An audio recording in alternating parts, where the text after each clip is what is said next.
नमस्कार। एक बार फिर स्वागत है आपका एक नए अंक में। हमारा कार्यक्रम है मिलेट स्कूल ऑन एयर। ये कार्यक्रम आप तक पहुंचता है निदेशक विस्तार सेवाएं मध्य प्रदेश राजमाता विजयराजे सिंधिया कृषि विश्वविद्यालय ग्वालियर, इफ्को, नाबार्ड और नाहिब के सहयोग से। हम अपने श्रोता दर्शकों को ये बताना चाहेंगे कि हम इस कार्यक्रम में इंटरनेशनल मिलेट्स ईयर यानी अंतर्राष्ट्रीय मोटा अनाज वर्ष के संदर्भ में बहुत सारी बातों पर चर्चा करते हैं जो विशेष रूप से मोटे अनाज पर आधारित होती है। आज हम चर्चा करेंगे सूक्ष्म मोटे अनाज यानी माइनर मिलेट्स के बारे में। इसके फसल सुधार के क्या तरीके हो सकते हैं, इस विषय पर बात करने के लिए हमने अपने स्टूडियो में आमंत्रित किया है डॉक्टर हर्षल ई पाटिल को। आप प्रधान वैज्ञानिक और प्रमुख हैं हिल मिलेट्स रिसर्च इंस्टीट्यूट में। नवसारी कृषि विश्वविद्यालय का एक विभाग है और नवसारी गुजरात में है। ये जो सूक्ष्म अनाज हैं, माइनर मिलेट्स हैं, ये मेजर मिलेट्स से कैसे अलग हैं, ये दो अलग अलग कैटेगरीज कैसे बनाई गई हैं, ये हमारे श्रोता दर्शक ज़रूर जानना चाहेंगे। मैं यही बोलूँगा कि इसमें दो मिलेट्स होते हैं, मोटे अनाज और छोटे अनाज। मोटे अनाज में ज्वार बाजरा उसमें आते हैं और छोटे अनाज में नागली, वराई एटले कुटकी, सामो, चीनो, प्रोसो उसको कहते हैं, कोडो और हरी कंगनी ये सारे आते हैं। और इसमें एक तीसरा कैटेगरी का भी अनाज होता है। उसको सुडो सीरियल बोलते हैं। सुडो सीरियल्स में एमेरंथस और किनोआ आता है, जो वो उसके फ्लोरल बायोलॉजी के कारण उसमें नहीं गिना जाता, मगर ये सारे इंटरनेशनल ईयर ऑफ मिलेट्स में भी ये सुडो सीरियल्स कवर किए जाते हैं। अच्छा। ये जो एडिशनल है एमेरंथस और किनोआ, है ना। यानी इसके मेजर तीन कैटेगरीज हो गए, मोटे अनाज जो ज्वार बाजरा, छोटे अनाज सूक्ष्म धान्य जो आज उसकी खेती पद्धति उसके बारे में सब कुछ जानेंगे, और सुडो सीरियल्स एमेरंथस और किनोआ। मतलब अभी तक हम ये जानते थे कि मेजर और माइनर मिलेट्स होते हैं, लेकिन मेजर, माइनर और स्यूडो मिलेट्स ये तीन कैटेगरीज आपने बताई। ये आज हम माइनर मिलेट्स के बारे में चर्चा करेंगे। तो ये माइनर मिलेट्स किस तरह से हिंदुस्तान में बोए जाते हैं, और चूँकि हम इंटरनेशनल मिलेट्स ईयर मना रहे हैं तो किस तरह से इनके बीजों की सुधार हो सकता है, इनकी फसल तकनीकें ज़्यादा उन्नत हो सकती है। नए नए तरीके के बीज भी बनाना एक बहुत बड़ी चुनौती है। ये चुनौतियाँ किस तरह से आप लोगों के सामने आई हैं और आप लोग किस तरह से मिलकर किसानों के साथ काम कर रहे हैं, ये पूरी बातें हमारे किसान भाई तो जानना चाहेंगे ही। देखो कैसे किसान भाइयों कैसा है, क्योंकि आज अपन भारत की तरफ से पूरे विश्व देश को बताने वाले हैं। अगर अपने को यही मिलेट्स को सारों को उगाना है, उसकी खेती पद्धति को अपन को समझाना है, उसका उत्पादन प्रोडक्शन बढ़ाना है, तो खासकर सबसे बड़ी चीज़ है अपने पास अपने बीज जरूरी है, जो संरक्षित बीज होना जरूरी है। और वो भी बीज आज कोई भी प्राइवेट कंपनियों के पास, प्राइवेट मालिकों के पास नहीं है। बाकी सारे फसलों का बीज आपको प्राइवेट कंपनियों में मिल जाएगा, मगर ये सूक्ष्म अनाज का बीज सिर्फ कृषि यूनिवर्सिटी के पास ही आपको आना पड़ेगा। सेंट्रल फिंगर मिलेट वैरायटी 2, 3, 4 ये सारे 3 और 4 वैरायटीज़ हैं, जातो है। ये आजकल Indian institute of millet research वहाँ भी अवेलेबल है, और मेरा अभी मैं लास्ट में आपको एड्रेस और पता देने वाला हूँ, मेरे पास भी अवेलेबल है। और यहाँ पे आप जहाँ से आपका ये नज़दीक का कृषि विज्ञान केंद्र है वहाँ पे भी आपको मिल सकते हैं।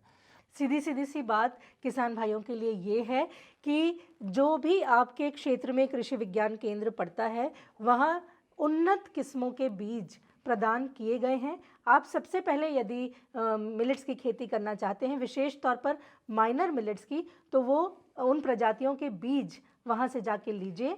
आपको सिर्फ एक बार बीज लेने की आवश्यकता पड़ेगी, उसके बाद आप अपने बीज खुद तैयार कर सकेंगे। खुद तैयार करते करते समय भी आपको हर साल यही देखना है कि आपको हर साल जो नया बीज सिलेक्ट करना है, उस एक पौधे का सिलेक्ट उसी को कीजिए जिसका पैनिकल अच्छा है, जिसका लुक अच्छा है, जो होमोजेनाइज एक सरी के दिख रहे हैं, जिसका बोल्ड ग्रेन है, वो उसका पेनिकल्स काट काट के, जैसे कि अपने के हर एक के फिंगर मिलेट्स का पकड़ लीजिए, तो पेनिकल होमोजीनियस सिलेक्ट करके आप आपके पास हर साल उसको सुखा के, उसको अच्छी तरह से बोनी में भर के अगली साल उसको यूज कर सकते हैं। ये जो बीज बनाने की प्रक्रिया है, इसमें किसान और वैज्ञानिकों का किस तरह से एक दूसरे के साथ संबंध होता है और आप किस तरह से मदद करते हैं किसानों की?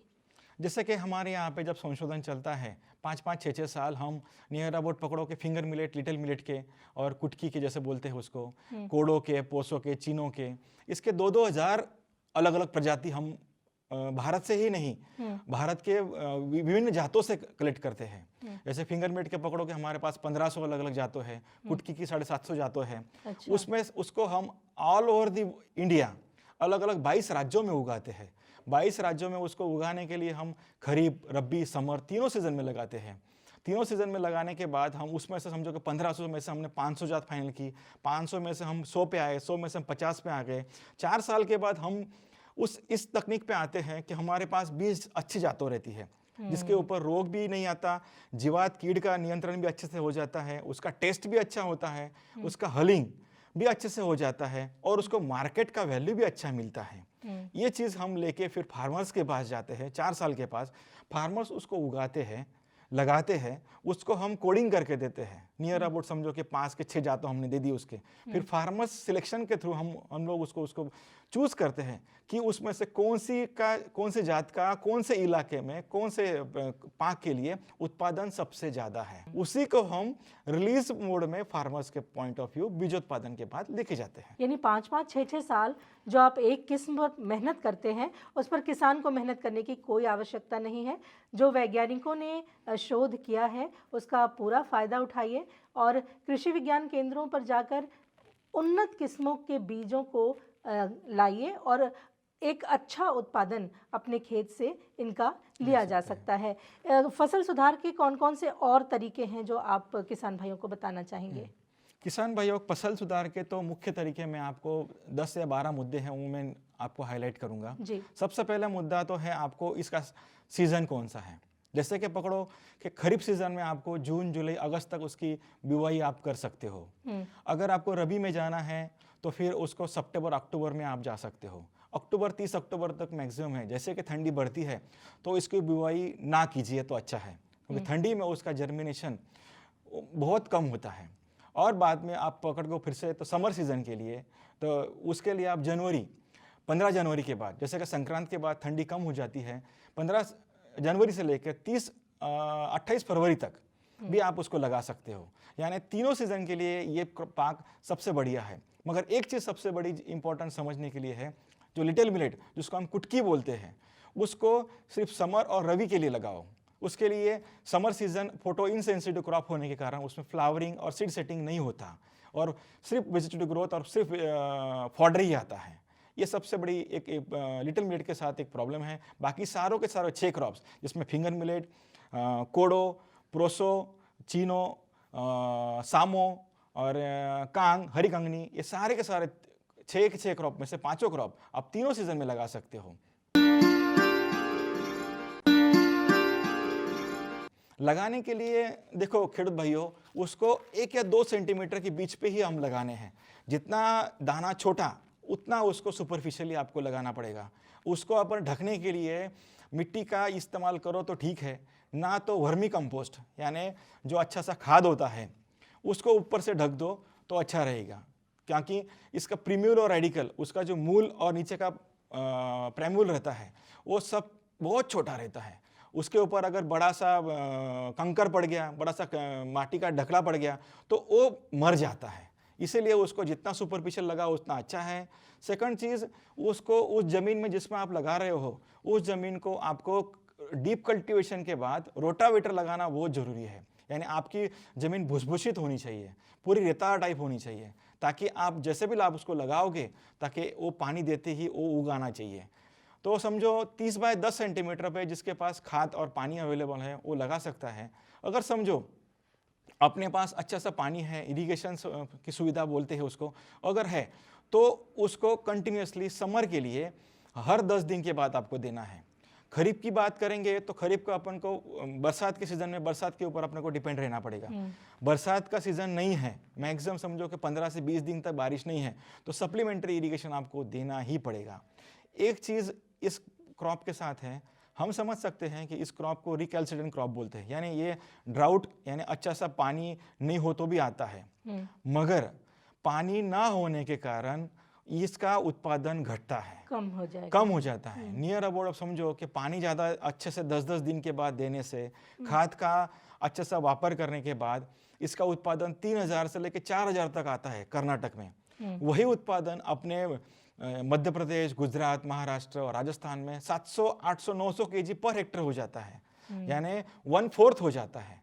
हम जितना अच्छे से खाद उपयोग करेंगे, अच्छा सा वीडिंग उसको करेंगे, यानी अच्छा सा पानी देंगे, उतना उसका उत्पादन बढ़ेगा। 40-20-0, मैं एक बार रिपीट करता हूँ, नाइट्रोजन 40 केजी, 20 केजी फॉस्फोरस और 0 पोटैश है। ये पर हेक्टर का डोज हो गया। इतना आपको मैनेज करना पड़ेगा, either through organic fertiliser, either through natural farming, either through chemical fertiliser. जो ऐसे आप खेती करते हो वैसे आपको बुआई करनी है, वैसे आप उसको यूज करना पड़ेगा। एक चीज हमने देखा है और सुना भी है इस क्रॉप के बारे में कि इसको बहुत कम ध्यान देने का क्रॉप है, ड्राउट टॉलरेंट क्रॉप है, बहुत कम खातर लगता है, बहुत बार-बार कम यही बात बताई जाती है।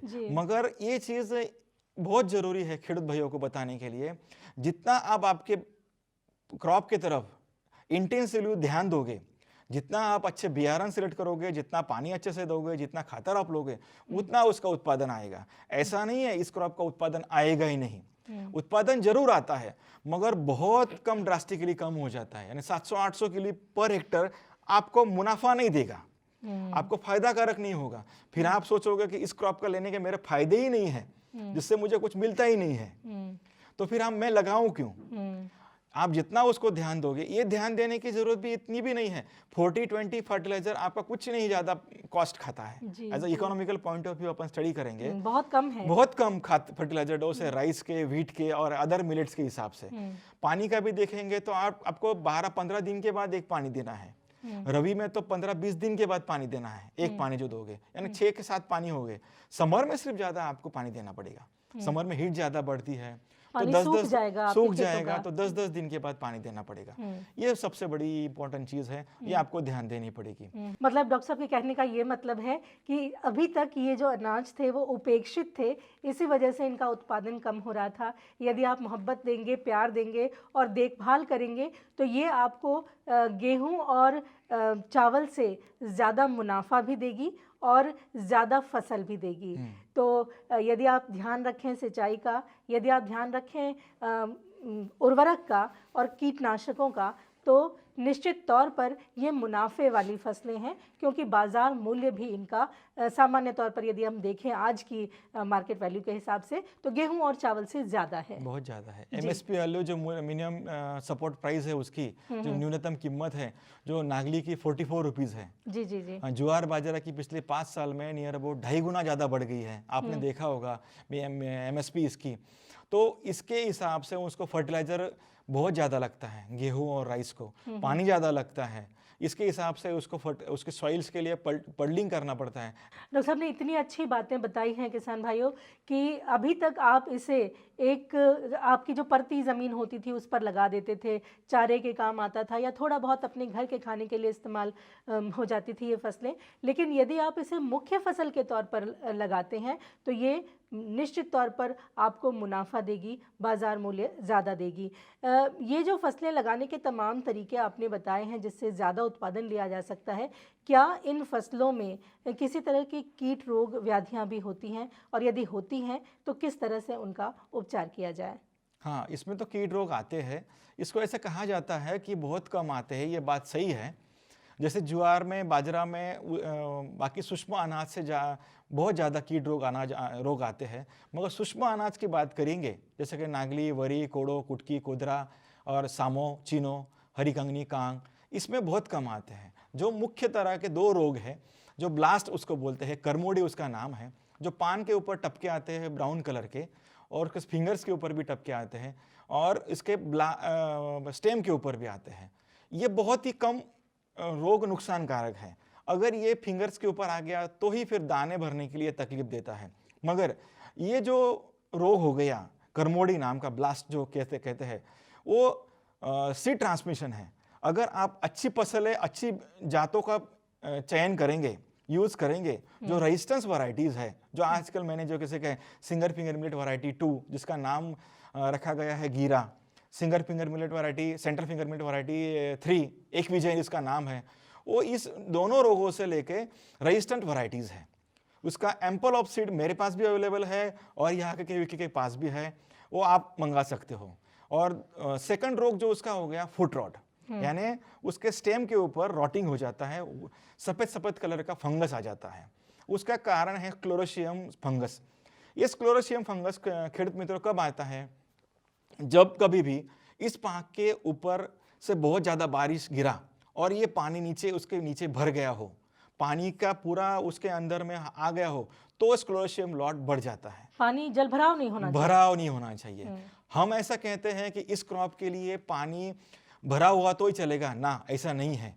ये क्रॉप यही वहीं पे ग्रो लगाते थे 700-800 पहले के 700 साल की। मैं वही बात करूंगा, फिर एक बार दोहराऊंगा कि हिल के स्लोपी रीजन में पानी बारिश कितना भी हुआ चलेगा, नो डाउट ये क्रॉप गिरेगी नहीं, मगर पानी निकलता हुआ होना चाहिए। राइस को पानी भरा हुआ होना चाहिए, इसको पानी निकलता हुआ होना चाहिए। पानी अगर भर गया तो फुट रॉट नाम का फंगस आएगा, आपकी फसल को खत्म कर देगा। यही 2 डिसीज है जो सबसे डिफिकल्ट है। बाकी जो डिसीज आते हैं ब्लास्ट के छोड़ के, ब्राउन स्पॉट्स, लिप स्पॉट्स, ये बहुत 1 या 2% ही आपके ग्रेन फिलिंग को लॉस करेंगे, बाकी किसी को इसका कोई ग्रेन का लॉस होता नहीं है। और कीड़ों में 3 प्रकार के कीड़ा आते हैं खेत भाइयों।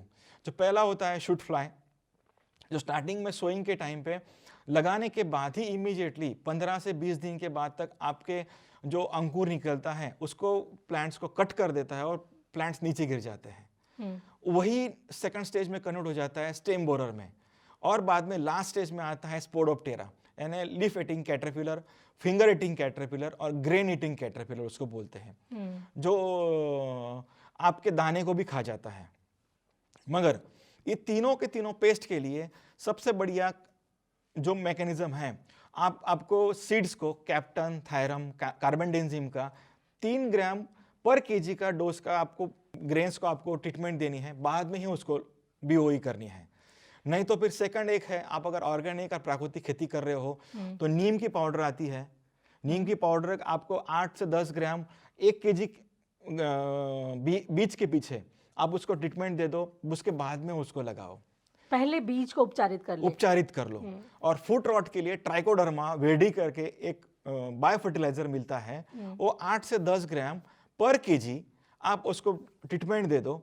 एक पेपर के ऊपर बीज आपका डाल दो, ट्राइकोडर्मा डर्मा की ब्लैक पाउडर आती है, उसको ऊपर डला दो, बाद में उसको अच्छे से मल दो, 10-15 मिनट के लिए उसने सूखने दो, बाद में ही उसको बीओई के लिए ले लो, तो आपका फुट रॉट कंट्रोल हो जाएगा। और लास्ट के लिए हो गया जो फिंगर ईटिंग कैटरपिलर जो बोला मैंने, यानी आपके फिंगर्स को, पेनिकल्स को जो खाती है, जो लास्ट स्टेज में आती है, यानी आपका क्रॉप हो गया मैच्योर स्टेज का, तब वो जो कैटरपिलर आएगी, उस कैटरपिलर के लिए आपको एक ही चीज करनी पड़ेगी, आपको ओपन टाइप पेनिकल वाली वैरायटी चूज करनी पड़ेगी। यानी इसको कैसा है, ये सूक्ष्म अनाज में क्लोज पेनिकल टाइप है, जैसे मेरे हाथ की तरफ आप देख रहे हो, इसका फिंगर मिलेट के ये फिंगर्स है, ये क्लोज हो गया तो कैटरपिलर अंदर आएगी, अंदर बैठे रहेगी, कितना बारिश आएगा, पवन आएगा, दिखाई भी नहीं देगी और अंदर खाती रहेगी। आप जब उसको काटने जाओगे, हार्वेस्टिंग करने जाओगे, तब आपको दिखेगा कि आपके दाने आना तो खा गया है, और आप जब घूमोगे तभी पता चलेगा। इसलिए आपको ओपन पेनिकल आपको यूज करना है। कुटकी का ओपन पेनिकल आता है, फिंगरमिट का ओपन पेनिकल आता है, प्रोसो का, कोडो का, वो सब एक स्टेम के होते हैं, उसको आपको यूज करना है। वही वैरायटीज आजकल अच्छे प्रचलित है और अच्छे लोग यूज कर रहे हैं, और वही वैरायटी उसको भारत कृषि अनुसंधान केंद्र से रिलीज किए गए हुए हैं। जो सेंटर फिंगर मिलेट वैरायटीज मैंने कही, गीरा है, एक विजय है, वही उसको अंबिका है कुटकी की, वही वैरायटी को अच्छे से प्रेफरेंस मिलता है। ये रोग और कीड़ के बारे में हो गया। इसके साथ साथ मैं और एक बात आपको बताना चाहूँगा कि इसकी कटाई और इसकी गटाई के बारे में। देखो, ये सूक्ष्म अनाज 5 हो गए, मैं एक एक बोलूंगा। फिंगर मिलेट हो गया, यानी नागली हो गया। नागली की कटाई आपको, नागली की वैरायटी 100 दिन की भी आती है, 140 दिन की भी है। जिसके पास पानी की अवेलेबिलिटी बहुत कम है तो 100 दिन की वैरायटी को चूज कर ले। उन्हाड़ू नागली लगाने तो 100 दिन की बहुत है, जितने कम ड्यूरेशन की होगी उतना कम पानी आपको लगेगा। और खरीफ की है, रब्बी की 120 से 30 दिन की ले लो। जितना ड्यूरेशन बढ़ेगा उतना आपका उत्पादन बढ़ता रहेगा। सामो का, प्रोसो का, चीनो का, यानी वो 70-80 डेज का ले लो। कोडो का 70-80 डेज का ले लो। उसके बाद आपका ब्राउन पेनिकल्स होने के बाद ही उसको काटना है। एक चीज हमेशा याद रखो, कोडो के लिए रिपीट करूंगा, कोडो में पॉइजनिंग होता है। कोडो की हार्वेस्टिंग के टाइम अगर मॉइस्चर रह गया तो उसमें फंगस डेवलप हो जाता है। उसको काट के अपन जमीन में अच्छी तरह से उसको सुखा दो, उसके बाद ही उसको ग्रेन में, कंगनी में भर दो। अगर उसमें 12 से 15 गुना % मॉइस्चर से ऊपर रह गया तो कोडो को पॉइजनिंग से लेके बहुत सारे केसेस आपके सामने भी आए होंगे और इसके पहले भी नोटिंग किए गए हुए हैं कि उसमें वोमिटिंग शुरू हो जाता है, चक्कर आती है, गीन आती है। इसीलिए बाकी मिलेट्स में नहीं आएगा, मगर कोडो का हार्वेस्टिंग के लिए मॉइस्चर सबसे इंपॉर्टेंट है। अगर वो पैनिकस में भी रह गया होगा तो एक चीज हमेशा करो कि उसको अच्छे से धूप में सुखा दो। खासकर इमैच्योर्ड पैनिकल्स ना काटे तो ही अच्छा है, बाकी के लिए चलता है। सर, यहाँ एक चीज़ किसान भाइयों की तरफ से मैं पूछना चाहूँगी कि किसान फसल ये वाली लगा तो लेता है लेकिन प्रोसेस नहीं कर पाता तो उसको उतना मार्केट प्राइस नहीं मिल पाता, या तो वो अनाज उसके खेतों में रह जाता है या जो गोदामों में रह जाता है। मार्केट में बेचने के लिए प्रोसेसिंग ज़रूरी है, तो इसके लिए क्या किया जाए? मार्केट में तो ऐसे कि एज इट इज़ अनाज आप बेच सकते हो, मगर उसकी आपकी कीमत बहुत कम मिलती है। अगर आप प्रोसेस करके बेचोगे और आप आपके खुद के खाने में भी लोगे तो इसका इंपॉर्टेंस आखिर तक जाएगा। वो इसकी गटाई कैसे करनी है उसके लिए मैं बोलता हूँ, ये मिलर जो कहते हैं, जो डॉक्टर सारवरन ने भारत सरकार के तरह प्रमाणित एक संशोधन मशीन है जो डी हलर नाम से पहचाना जाता है। Indian institute of millet research, धन फाउंडेशन को प्रमाणित किया गया हुआ है। उसका 8 घंटे का 400 kg की डी हलिंग वो कर लेता है। उसका जो मोबाइल नंबर है और डॉक्टर सरवरन सर का जो कॉन्टैक्ट नंबर है नीचे आपके यहाँ पे हाईलाइट हो जाएगा, उसको आप कॉन्टैक्ट करके डायरेक्टली आप परचेस कर सकते हो। जो छोटा मशीन है, जो पोर्टेबल है और मूविंग है, जो 1 से 1.25 लाख के बीच में है, जो 1 HP की मशीन है उसकी, वो 8 घंटे में 400 kg उसका डी हलिंग कर देता है। और वो अनपॉलिश राइस है जो खाने के लिए सबसे बढ़िया है।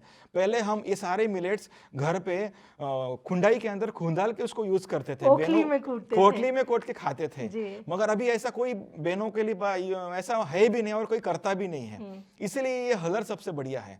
जो इसके आप हलर नहीं निकाल पाओगे तो उसको खाओगे कैसे, ये सबसे इंपॉर्टेंट प्रश्न आजकल के दिन आ रहा है। ये मशीन उसका प्रॉब्लम आपको सॉल्व करेगा और ये मशीन भारत सरकार की तरफ से प्रमाणित है। इसलिए आप बिंदास उसको ले सकते हो, आप जाके उसको खरीद भी सकते हो और ले भी सकते हो। इसका जो 3 HP का मशीन है जो 2.25 लाख का है, उसमें 8 घंटे में 800 kg होता है और 1 HP का मशीन में 400 kg होता है। डॉक्टर साहब, अपना नंबर भी बताइए क्योंकि किसान भाई आपसे भी संपर्क जरूर करना चाहेंगे। मेरा नंबर है, लिख लीजिए प्लीज, 9850488300 जी। यदि आप वैज्ञानिक तरीकों के बारे में डॉक्टर साहब से बात करना चाहते हैं तो ज़रूर कीजिए। हमारे साथ डॉक्टर हर्षल पाटिल थे। आपने हमें जानकारी दी सूक्ष्म मोटे अनाज में फसल सुधार के तरीकों के बारे में। बहुत बहुत धन्यवाद है डॉक्टर साहब आपका। नमस्कार।